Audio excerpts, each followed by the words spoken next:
الحمدللہ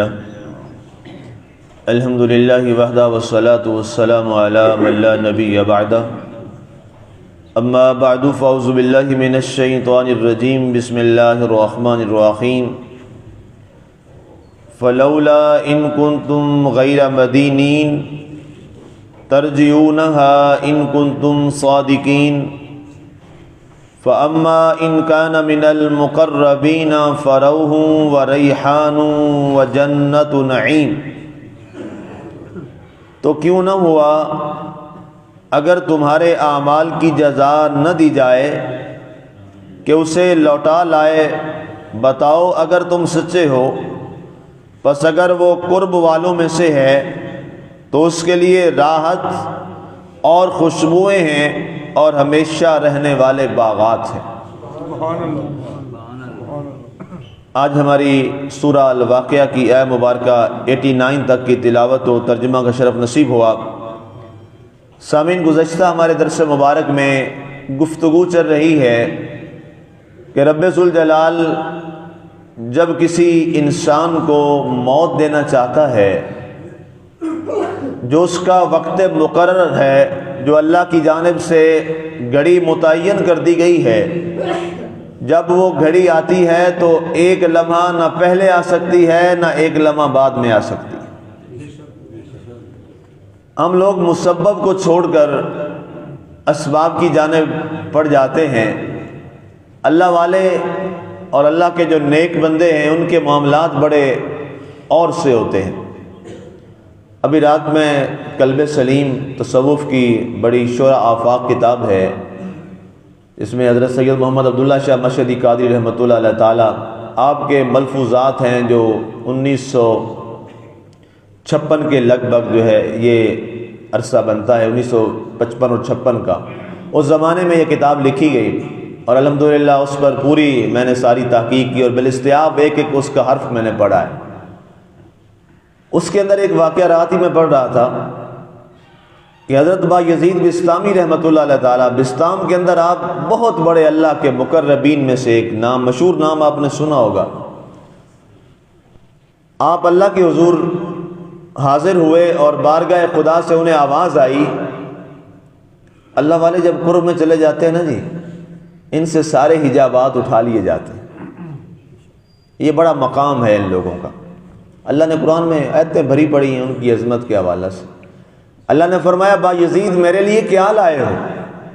وہ تو خالق اور مالک ہے، اسے تو کسی چیز کی ضرورت نہیں ہے، لیکن قرآن میں ہی فرماتا ہے من یقرض اللہ قرضا حسنا، وہ لوگوں تم میں سے کون ہے جو اللہ کو قرض دے؟ اللہ کو قرض کی تو ضرورت نہیں ہے، وہ تو سب کو دینے والا ہے، سب کو نوازنے والا ہے۔ اس کائنات میں چیونٹی سے لے کر وہ جناب ہاتھی تک اور جناب زیبرے تک، سب کو، اور جناب زرافے تک کھلانے والا کون ہے؟ اللہ تعالیٰ کی ذات ہے۔ یہ اس کا ایک انداز محبت ہے۔ من یقرض اللہ قرضا حسنا، قرآن میں اس کا درس گزر چکا ہے پہلے کہ ہاں جی تم میں سے کون ہے جو اللہ کو قرض دے گا؟ مولا تو بھی قرض مانگتا ہے؟ فرمایا ہاں، جو میرے نام پہ کسی کو دو گے تو وہ میرے اوپر قرض ہے تمہارا، میں اس کا تمہیں صلہ دوں گا، میں تمہیں اس کا بدلہ دوں گا۔ اب حضرت با یزید بسطامی رحمۃ اللہ علیہ تعالیٰ جب پہنچے بارگاہ سمدیت میں تو آواز آئی اللہ کی طرف سے، اے با یزید اپنے رب کے لیے کیا لائے ہو؟ کہا مولا دو چیزیں لایا ہوں تیری بارگاہ میں۔ کہا کیا؟ فرمایا ایک علم لایا ہوں، اللہ کے حضور عرض کی، ایک علم لایا ہوں، دوسرا توکل لایا ہوں، بھروسہ تیری ذات پر، توکل۔ بہت دو بڑی چیزیں ہیں، علم نور ہے، توکل ایمان کی بڑی کمال کی سیڑھی ہے۔ اللہ نے فرمایا اے با یزید، اندازہ کیجئے گا کتنا بڑا اللہ کا مقرب ہے، ہم تو کسی کھاتے میں بھی اس حساب سے اب نہیں رہتے۔ اے با یزید تم اپنے دعوے میں سچے نہیں ہو۔ اللہ اکبر۔ بڑے پریشان ہوئے اللہ سے، اللہ کے حضور اس کی بارگاہ سے عافیت مانگی۔ اللہ نے فرمایا اے با یزید میں بتا دیتا ہوں کہ تم اپنے دعوے میں ابھی سچے کیوں نہیں ہو۔ فرمایا اس لیے ایک دن تم نے دودھ پیا اور تمہارے پیٹ میں درد ہو گیا اور تم نے یہ کہا، طبیب کے پاس گئے اور کہا میں نے دودھ پیا ہے اور مجھے درد ہو گیا ہے پیٹ میں دودھ پینے کی وجہ سے۔ اے با یزید تم اسباب پہ پڑ گئے، اصل میں تو درد دینے والا میں تھا۔ سمجھے میری بات؟ فرمایا تو اسباب پہ چلا گیا، مسبب کو چھوڑ دیا۔ اصل مسبب کون سی ذات تھی؟ وہ اللہ کی ذات ہے۔ بتائیے کوئی ہم غذا کھائیں، اللہ نہ چاہے وہ اثر کر سکتی ہے؟ ہم نے اپنی آنکھوں سے دیکھا ہے، لوگوں نے زہر پیا ان کو کچھ نہیں ہوا، اور ایک بندے نے دودھ پیا اس کو موت آ گئی۔ ایسے واقعات آپ نے بھی سنے ہوں گے، دیکھے بھی ہوں گے اپنی زندگی میں۔ ایک ہی کھانا پکا ہوتا ہے، ایک بندہ پیٹ بھر کے کھاتا ہے، اسے کچھ بھی نہیں ہوتا، اور دوسرا 2 لقمے لیتا ہے اور اس بیمار ہو جاتا ہے۔ آپ نے ایسے کئی واقعات دیکھے ہوں گے۔ یہ کیا ہے؟ کھانے میں اگر خرابی تھی تو دوسرے بھی بیمار ہو جاتے، ایک نہیں کیوں بیمار ہونا تھا؟ کھانا کٹھا جناب ایک پکا، ایک کو ہیضہ ہو گیا اور باقی جناب موج سے پیٹ بھر کے کھاتے رہے۔ یہ کیا ہے؟ یہ کھانے کی تاثیر نہیں تھی، یہ مالک کی طرف سے تھا۔ اللہ فرماتا ہے لوگوں تم اسباب میں پڑ گئے ہو، میری ذات کی طرف توجہ کیوں نہیں کرتے؟ جو کچھ بھی ہے، عنایات ہیں، نوازشات ہیں، آزمائشیں ہیں، امتحانات ہیں، یہ کس کی طرف سے ہیں؟ یہ میرے اللہ کی طرف سے۔ اگر کوئی فقیر ہے، غریب ہے، میرے رب کی طرف سے ہے۔ کوئی امیر ہے، میرے رب کی طرف سے ہے۔ دعا کسی کی قبول ہوئی ہے، رب کی مرضی ہے۔ کسی کی دعا قبول نہیں ہوئی، یہ رب کی مرضی ہے۔ اسی بنیاد پر حضرت علی کا واقعہ میں نے آپ کو عرض کیا تھا۔ حضرت علی رضی اللہ تعالیٰ عنہ سے کسی نے پوچھا، علی مرتضیٰ شیر خدا کرم اللہ وجہ کا، آپ فرمائیے جب آپ کی دعا قبول ہوتی ہے تب خوش ہوتے ہو یا جب دعا قبول نہیں ہوتی تب خوش ہوتے ہو؟ کہا جب دعا قبول ہوتی ہے مجھے بڑی خوشی ہوتی ہے، اور جب دعا قبول نہیں ہوتی مجھے بہت زیادہ خوشی ہوتی ہے۔ سبحان اللہ۔ جب دعا قبول ہو تو خوشی ہوتی ہے، جب نہ ہو تو بہت زیادہ خوشی ہوتی ہے۔ کہا کیا وجہ ہے؟ فرمایا دعا کے قبول ہونے میں میری رضا ہے، اور دعا کے قبول نہ ہونے میں میرے مالک کی رضا ہے۔ یہ قرب کے درجے ہیں جی، یہ قرب کے درجے ہیں، یہ ہستیاں موجود ہیں، یہ کوئی قصے کہانیاں تو نہیں ہیں، یہ تو ہو چکا ہے، یہ تو حصہ ہے ہماری تاریخ کا۔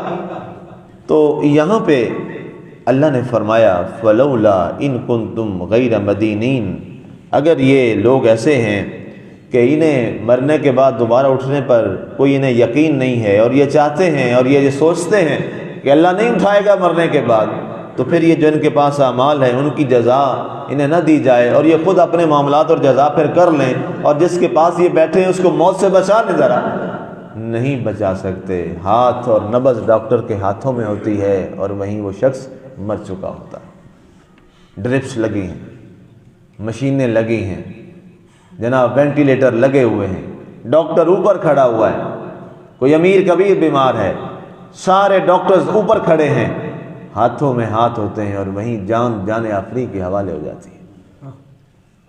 یہ کون ہے؟ یہ اللہ کی ذات ہے۔ اگر بچانے والے ڈاکٹرز تھے، مشینیں تھیں، انسٹرومنٹس تھے تو بچا لیتے، نہیں، یہ اسباب ہیں، مسبب کون ہے؟ اللہ کی ذات ہے۔ آگے ارشاد فرمایا گیا ترجعونہا ان کنتم صادقین، کہ اسے لوٹا لاؤ اگر تم سچے ہو۔ تم کہتے ہو کہ جناب نہیں یہ نظام کوئی نہیں ہے موت اور زندگی کا، تو پھر لوٹا لاؤ جو مر رہا ہے، وہ نہ جائے نہ مرے، وہ زندہ ہو جائے۔ ایسا نہیں تم کر سکتے، ایسا مرنے کے بعد زندہ کون کر سکتا ہے؟ وہ صرف اللہ کی ذات ہے جو مرنے کے بعد زندہ کرتی ہے۔ تم نہ مانو قرآن کو، تم نہ مانو حدیث کو، لیکن جو واقعات سامنے ہیں جس کو عقل بیان کر رہی ہے، عقل والی باتیں تو سوچو۔ اس کے بعد اللہ تعالیٰ نے یہ پورا نظام سسٹم بتانے کے بعد، مرنا اور موت کے بعد دوبارہ زندہ کیا جانا، اس کے بعد اللہ نے ان لوگوں کی اب بات فرمائی ہے جن کے ابھی میں ذکر کر رہا تھا۔ اللہ نے ان مقربین کا ذکر کیا جو اللہ کے قرب میں رہتے ہیں۔ فرمایا ان کا کیا مقام ہے؟ فَأَمَّا إِن كَانَ مِنَ الْمُقَرَّبِينَ، اگر فوت ہونے والا اللہ کے مقربین میں سے ہو۔ جو شخص فوت ہوا ہے وہ اللہ کے قرب میں رہنے والا ہے، اللہ کے قرب و جوار میں رہنے والا ہے۔ اس کا عمل، اس کی گفتار، اس کے کردار، اس کے اعمال، اس کا ملنا، اس کا لوگوں سے دور ہٹنا، اس کا لوگوں سے رابطہ رکھنا، اس کا لوگوں سے رابطہ ختم کر دینا، اللہ کی رضا کے لیے جب ہو جائے۔ اور جب انسان، میں نے کل جمعہ کے خطبہ میں عرض کیا تھا کہ اللہ کا ولی ہوتا ہی وہ ہے جو اپنے آپ کو اللہ کے سپرد کر دے، اپنی ذات کو اللہ کے سپرد کرنے کا نام ولایت ہے۔ اس کی اب نہ اپنی خواہش ہے، نہ من ہے، نہ اس کی چاہت ہے، نہ اس کا غصہ ہے۔ اس کا غصہ بھی مومن ہوتا ہے، اس کی محبت بھی مومن ہوتی ہے۔ یہ پورا ایک چیپٹر ہے قلب سلیم میں، رات میں نے پڑھا کہ مومن کا غصہ بھی مومن ہوتا ہے، مومن کی محبت بھی مومن ہوتی ہے، اس لیے کہ وہ کسی سے محبت نہیں کرتا، کرتا ہے تو اللہ کی رضا کے لیے کرتا ہے، کسی پہ غصہ کرتا ہے تو رب کی رضا کے لیے غصہ کرتا، اس کی اپنی چاہت کوئی نہیں ہوتی۔ پھر جب وہ اس انداز میں چلا جاتا ہے تو پھر رب تعالیٰ اس کو پھر خطاب بھی فرماتا ہے اور ارشاد بھی فرماتا ہے کہ اے بولنے والے، اب جب تو بولے گا زبان تو ظاہر میں تیری ہوگی، لیکن اس میں بولنے کی طاقت اور تاثیر میری ہوگی۔ سبحان اللہ، یہ طاقت ہے۔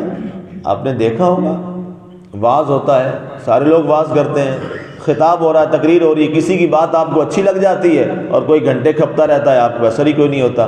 بات وہ بھی قرآن کی کر رہا تھا، بات وہ بھی قرآن کی کر رہا تھا، فرق کیوں آ گیا؟ فرق یہیں پہ ہو جاتا ہے، کسی کی زبان میں وہ بولتا ہے، کسی کی زبان میں وہ بندہ بول رہا ہوتا ہے، یہ فرق ہے۔ اب رب ذوالجلال نے ارشاد فرمایا جو میرے مقرب لوگ ہیں ان کا مقام کیا ہے؟ فروح و ریحان، کیا خوبصورت انعام ہے، فروح و ریحان، فرمایا ان کے لیے راحت ہے اور خوشبوئیں ہی خوشبوئیں، راحت، روح، راحت، آرام، سکون۔ اللہ والے ظاہری لگتے ہیں دنیا میں بڑے تنگ ہیں، جب دنیا سے جاتے ہیں تو ہم سارے لوگ دنیا کے بعد کی زندگی کے لیے پریشان ہوتے ہیں، لیکن وہ کیا کہتے ہیں؟ موت تو مومن کے لیے تحفہ ہے، الموت تحفۃ المومن، موت مومن کے لیے تحفہ ہے، مقرب کے لیے تحفہ ہے۔ کیسے تحفہ ہے اس کی وضاحت سن لیجئے، حوالہ میں قرآن پاک سے دینے لگا ہوں، یہی آیت نمبر 89 سورہ واقعہ کی، یاد رکھیے گا، پارہ نمبر 27 ہے، کمال کی آیت مبارکہ ہے اور دلچسپ ہے۔ آج کے درس کا اگر میں لب لباب کہوں تو یہ بے جانا ہوگا۔ اللہ نے فرمایا مقربین روح و ریحان، راحت و سکون میں اور خوشبو میں ہوں گے۔ کیسے؟ سیدہ اماں عائشہ صدیقہ فرماتی ہیں رضی اللہ تعالیٰ عنہ، اور حضرت ابو ہریرہ سے بھی حدیث پاک مروی ہے، سرکار نے فرمایا جب اللہ کا نیک بندہ اس کی موت کا وقت آتا ہے تو حضرت اسرائیل علیہ السلام اس کے پاس پھولوں کی، خوشبودار پھولوں کی 2 ٹہنیاں لے کے آتے ہیں۔ سبحان اللہ، یہ بڑی محنت کے بعد یہ حدیث مجھے ملی ہے۔ اللہ کے نبی صلی اللہ علیہ وسلم نے فرمایا کہ خوشبودار پھول کی 2 ٹہنیاں لے کے آتے ہیں حضرت اسرائیل علیہ السلام۔ ایک روایت میں ایک پھول ہے اور دوسری جو حدیث پاک ہے اس میں 2 پھولوں کی ٹہنیوں سمیت پھول لاتے ہیں۔ یہ حدیث مجھے ملی ابھی صبح میں جب مطالعہ کر رہا تھا تو آپ نے فرمایا وہ دونوں پھول کی ٹہنیاں بندہ مومن کے آگے کرتے ہیں اور اس سے بندہ مومن خوشبو لیتا ہے، اور جب خوشبو لیتا ہے، یہ پھول دنیا کے پھول نہیں ہیں، وہ جنت کے پھول ہیں۔ یہ خوشبو مت سمجھیں جو دنیا کی خوشبو ہے، یہ بھی بڑی پیاری ہے، لیکن جنت کی جو پھولوں کی خوشبو ہے وہ تو اس سے کروڑ ہاں درجہ کمال کی ہے، کیونکہ اس کی مثال تو رب نے دنیا میں پیدا ہی نہیں کی، نظیر جنت ہے ہی کوئی نہیں دنیا میں۔ فرمایا جو ہی بندہ مومن کے سامنے اسرائیل علیہ السلام بڑے احترام کے ساتھ خوشبو، جیسے آپ کوئی مہمان نہیں بڑا آتا، بزرگ آپ کا بڑا کوئی آتا ہے آپ اس کو بکے پیش کرتے ہیں، یہ اس کا ریگارڈ ہوتا ہے، ویلکم ہوتا ہے، تو اس کو وہ بکے کی صورت میں خوشبو پیش کرتے ہیں، پھول پیش کرتے ہیں، اور بندہ مومن یوں ایسے سونگھتا ہے خوشبو کو اور اس کو بڑی پیاری لگتی ہے، وہ کہتا ہے میں نے اس خوشبو کو پسند کر دیا، بس جو ہی خوشبو سونگھتا ہے، کھینچتا ہے، اس کی روح قفس انصری سے پرواز کر جاتی۔ یہ بندہ مومن کی موت ہے، یہ نیک آدمی کی موت ہے، اور اس انداز میں وہ دنیا سے جاتا ہے۔ بتائیے جس کو موت کے وقت پھول پیش کیے جا رہے ہوں تو قبر میں اس کو پھر کیا کیا جائے گا؟ سبحان اللہ، پھر اس کے لیے قبر میں کیا ہوگا؟ پھر یہی ہوگا، سرکار تشریف لائیں گے، سرکار تو ہر قبر میں تشریف لاتے ہیں، سرکار تشریف لائیں گے، اور یہ حدیث پاک موجود ہے باقاعدہ کہ کئی کتابوں میں، وہ اشرف علی تھانوی نے باقاعدہ نشر الطیب میں یہ بات لکھی کہ جناب آ کے پوچھیں گے منکر نکیر من ربوں کا، وہ چپ رہے گا، پھر پوچھیں گے ما دینوں کا، وہ چپ رہے گا، ما کنت تقول فی حق ھذا الرجل، اس شخصیت کے بارے تو کیا کہتا ہے، وہ چپ رہے گا۔ سرکار وہ کہیں گے مولا عجیب تیرا ایک بندہ آیا ہے، سوال کرتے ہیں، چپ ہے، دیکھتا ہے، اور کبھی سرکار کی جانب دیکھتا ہے اور جواب نہیں دے رہا۔ اللہ فرمائے گا جاؤ اب مجھ سے پوچھو، پھر دوبارہ آئیں گے، جب وہ سوال کریں گے من ربوں کا، پہلا سوال ہوگا تو اس کے بولنے سے پہلے سرکار بولیں گے، فرمایا اس سے کیا پوچھتے ہو، اس کا رب وہی رب ہے جو میرا رب ہے، اس کا دین وہی ہے جو میں لے کے آیا، اور میرے بارے سے پوچھتے ہو، یہ تو ساری زندگی میری محبت میں تڑپتا رہا، میری محبت میں تڑپتا رہا، میں کہتا ہوں یہ میرا غلام ہے۔ یہ کمال ہے، یہ درجہ ہے کس کا؟ مقرب کا، مقربین کا۔